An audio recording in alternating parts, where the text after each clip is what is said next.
AAA struggling to survive. Spending is flat. Okay, let's talk about the $100 elephant in the room, because the internet is wrestling with a rumor that feels rather shocking, that Grand Theft Auto 6 may launch with a $100 RRP price tag. Back in 2023, there were unsubstantiated rumors that had people worried about a $150 price point for GTA 6.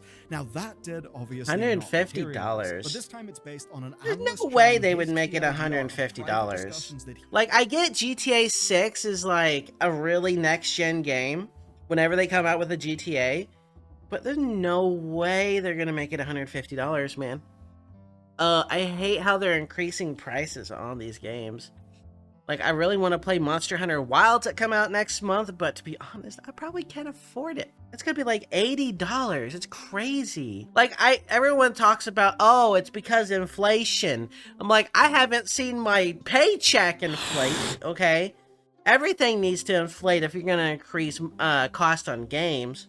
$150 was obviously absurd, but $100, well, that's I know. not really as absurd, especially coming from Take-Two Interactive. So the anxiety... Not gonna lie, I looked at that 2K guy, I thought that was Trump. Like, what the hell is WWE 2K Trump doing?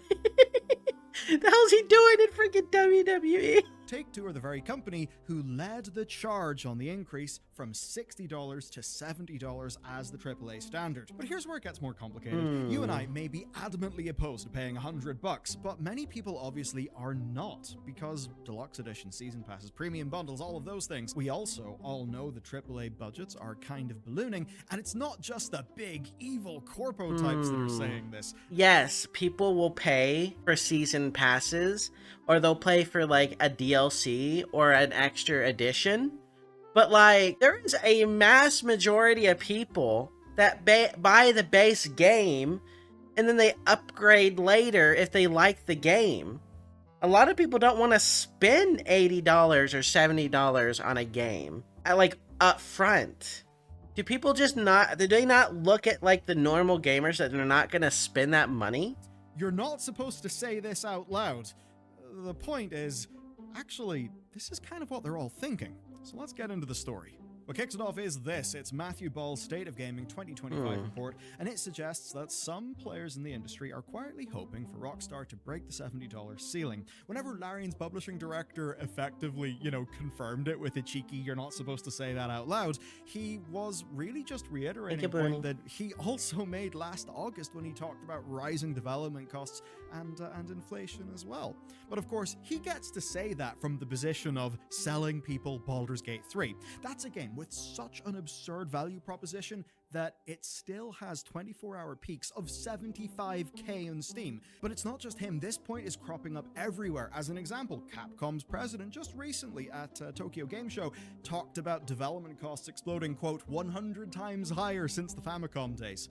Now, obviously, this was not him saying, games cost $50 in the Famicom. Okay, we need to charge people $5,000 for games. No, he's not saying that. I mean, a good example of that would be like Baldur's Gate, right?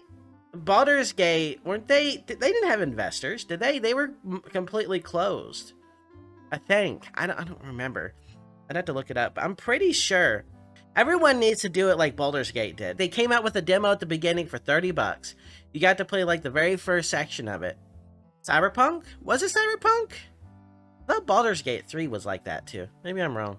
The so-called increase in price when it comes to things, I guess it's more expensive, but like 90% of the games are not going to that level of like, oh, we're paying $70, now we're getting a $70 good game. We're just getting a $70 piece of crap. Like an example, freaking pirate game, Skull and Bones. That was the biggest joke ever. Freaking quadruple A game. Is the equivalent of $145.70 in today's money, which, funnily enough, is near that original GTA. Booney, why did you pre-order that? Ugh. It's going to be one of the most expensive games ever made. It will be absurdly huge. Some people will say that that justifies a price hike, that this is basically Rockstar's excuse to nudge everything up by $10 for the whole industry. But Grand Theft Auto was not your typical game. Where I admit Fallout 76 did definitely get better over time. I still refuse to play it because it's like, same reason I've refused to play Fortnite for the longest time, because I pre-ordered Fortnite when it was just like a save the world thing, and then they just like, we're not gonna work on that. Yeah, it's a battle royale now. I refused to play it for the longest time due to the fact I pre-ordered a game I didn't get until later on, and to the point where it was just like no one played it. Everyone played the BR. But in regards to Fallout 76, I just don't want to play it. Actually, they could lower the price point of GTA 6 just for the sake of building up the GTA Online player base to sell more shark cards.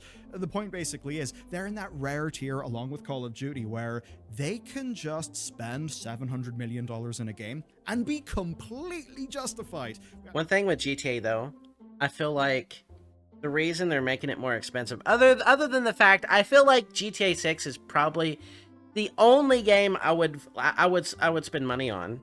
One, you have 5M. If you don't know what the 5M is a roleplay thing. But GTA 6 is supposedly going to have this built into the multiplayer. So they're probably not worried about getting more people in later on. I feel like they're very, very, very confident in their game, which, to be honest, they make good games. So still $100 is, even with GTA 6. But what we all do, I think, trust is Take-Two's desire for more money. Because obviously they want that. And the industry's desire for Take-Two to be the thin end of the wedge, for them to take the hit so everybody else can charge $80 without having a PR storm. And that's a justified worry because it happened before. You know, it really is remarkable how quickly the $70 price point solidified, and when that happened, Take-Two led the charge. Then PlayStation's first-party titles followed suit, and the strategy was pretty damn simple. They used next-gen consoles as their cover for the increase, and even Nintendo eventually joined in. They leveraged as well Tears of the Kingdom's massive hype to push their own prices up. The reality is that certain publishers like Take-Two, like Capcom, PlayStation, they can command those prices because of their track record and game quality. I mean, Monster Hunter Wilds, that's going to share the same RRP as Redfall, which is a bit ridiculous when you think about them. Actually, this has gotten to the point where Saber Interactive's CEO, when talking about Space Marine 2, said that they actually felt they had to price their game at $70 because they feared that players would see anything lower as a red flag for quality. What? See anything lower as a red flag for quality? If you make a good game and make it cheaper, more people will buy it. What? That sounds like an excuse. No. No, price? A lower price and a better game makes a better reputation. You know, and like I said, I hate spending a lot of money on games, but if a $70 game justifies the $70 price tag with $70 worth of content, that's fine. But like, none of them do. They make $70 games that should be priced at $40 or $30. Or, and the worst thing ever, is when they make a $60 game, wait a year, make it free to play, and throw a bunch of microtransactions in it. Or pay $60 and say, oh, we lowered the game price to $60 for you guys, but buy our battle pass. You know, that's stupid. Any game that has like a high price should not have a battle pass. Not me dropping a total $250 on Tarkov. I mean, listen, okay? If you know how much I've spent on League of Legends, you see I've spent on War Thunder, how much I spent on Wool of Tanks, on Smite, I would probably have enough to buy a brand new car right now. I'm not gonna lie. I have spent absurd amounts of money on games. In a world where an audience expects $70, if you publish your game at $60, people will then assume that... No, people are not gonna assume that the game is worse. People right now, if you make a $70 game, your reputation is trash, they're gonna be like, wow, we're gonna have to spend $10 extra for another piece of game. That's how it works. If your reputation is good, then they are more likely to accept to pay more money. But no one's gonna see that, no. And the upshots are fascinating. Capcom are going to make more money than ever with the new Monster Hunter, but we are seeing these discounts being piled on faster than ever. But a 20% discount on a $70 game is actually more revenue than a 20% discount on a $60 game, but it still has the psychological benefits of a 20% discount. That makes too much sense and I hate it. I wouldn't fall for it. I would wait till it's like a bigger discount. But I can see people being like, oh, it's $70, 20% off. Oh, it's only $56 now, or whatever 20% of 70 is. And then people actually buy it. But actually, there's something we've missed. We're already well past $70. It's time to enter the big thing to mention. So, do you value something objectively, right, based on its input costs plus some margin?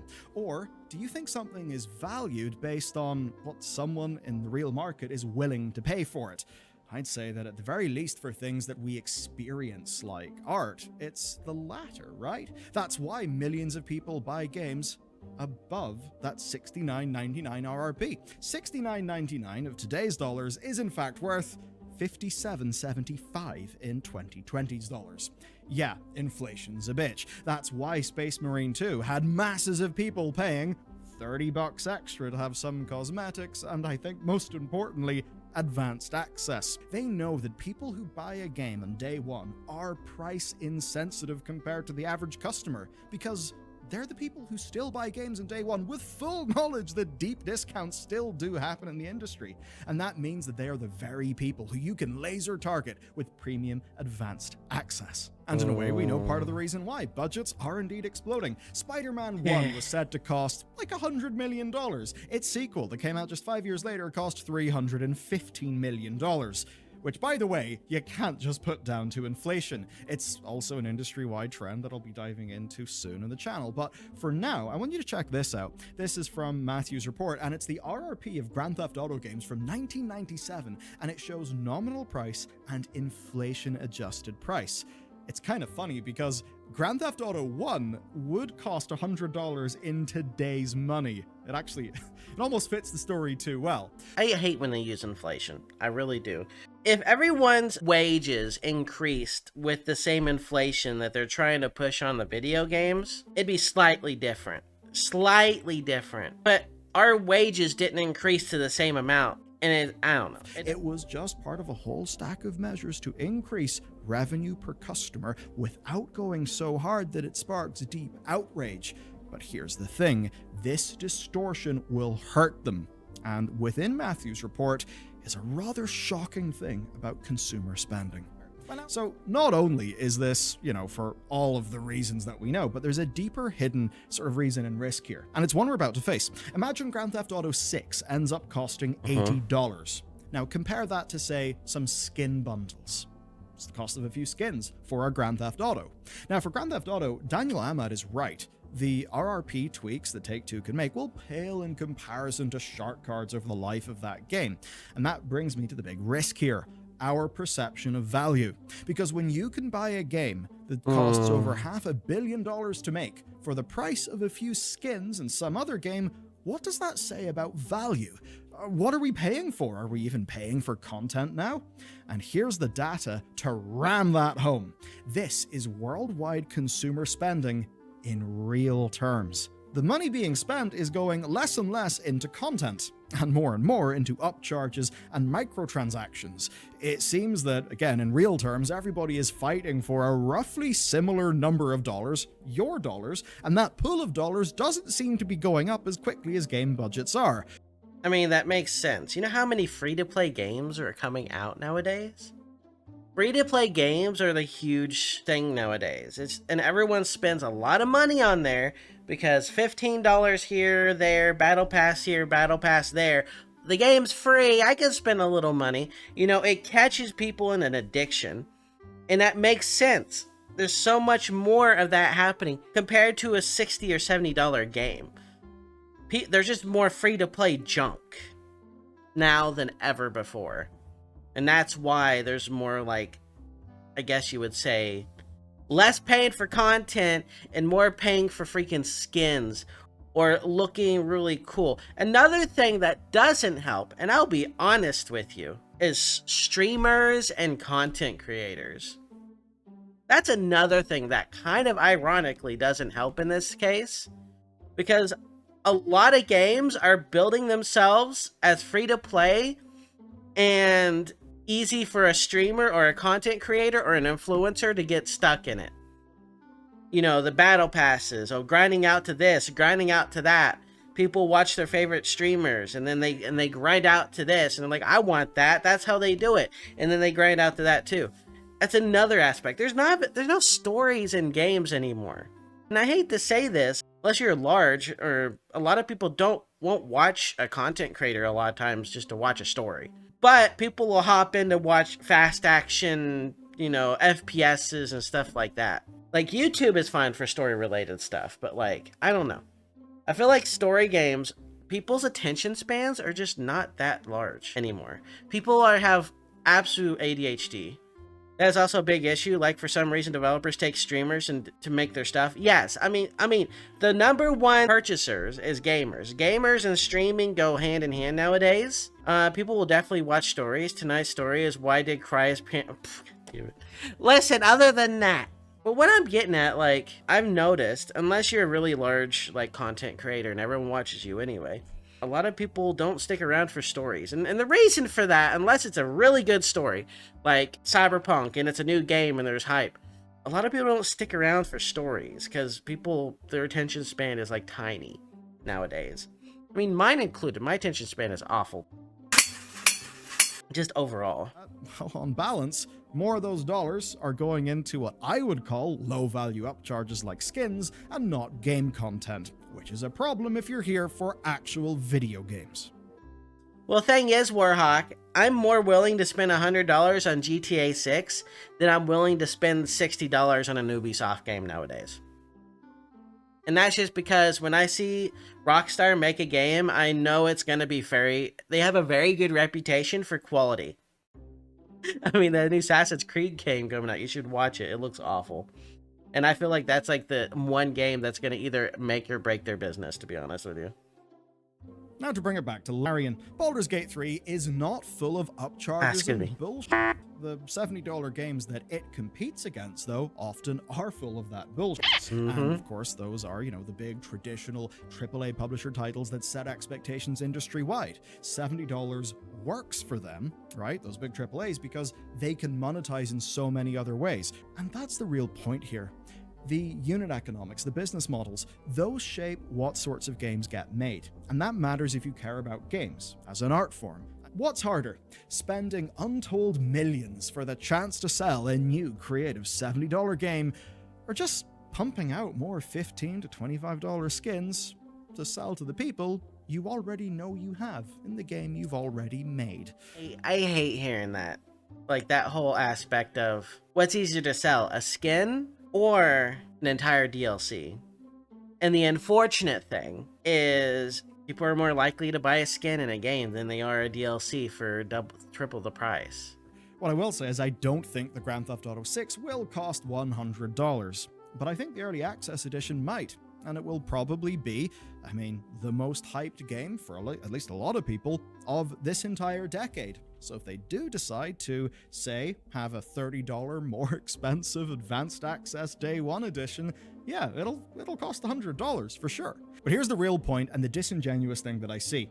Yes, industry-wide, the AAAs would love $100, they love $80, they love anything that goes up. And in so many cases, the prime argument will be inflation eroding the dollar, so the price has got to go up. And to a degree, yeah, there's a fair argument there. But it does miss other factors that matter. Yes, they may say, well, gamers, back in 2008, if you spent $60 in a game, that's like 87.40 of today's dollars, so you should be paying $90 for a game today. You know, back in 2008, when I bought a game, by and large, I bought the whole game, and that was kind of that. Nowadays, that same amount of money, that $69.99, it's getting you a game, but it's also getting you a gateway to a digital storefront that wants even more money. So yes, inflation is happening, but let's not pretend that that's the only thing that's going on within the games that we're being asked to buy. And look, it's fun to shot call, it's fun to analyze. The thing I care about at the end of the day, the most, is that we get good games that have got like real value as like bits of art, bits of experience, the sorts of things that leave players better than they found them, not just kind of infinite Skinner box slop games. That being said, there's a AAA company on our radar who are very much planning to make well, the sorts of games that we would want succeed. They're called Remedy, and to understand that story in the context of exploding game budgets, check out this video next. Activision. Oh god, Activision. Their Call of Duty's not doing hot. And I'm very surprised by this. It's interesting. I didn't think of that either, you know. Yeah, inflation, spend $90 per game, but we all know that $90 game for 80% of all developers or publishers are gonna have several $100s worth of microtransactions. Well, anyway, chat, that is our YouTube today, our reaction today. Shows.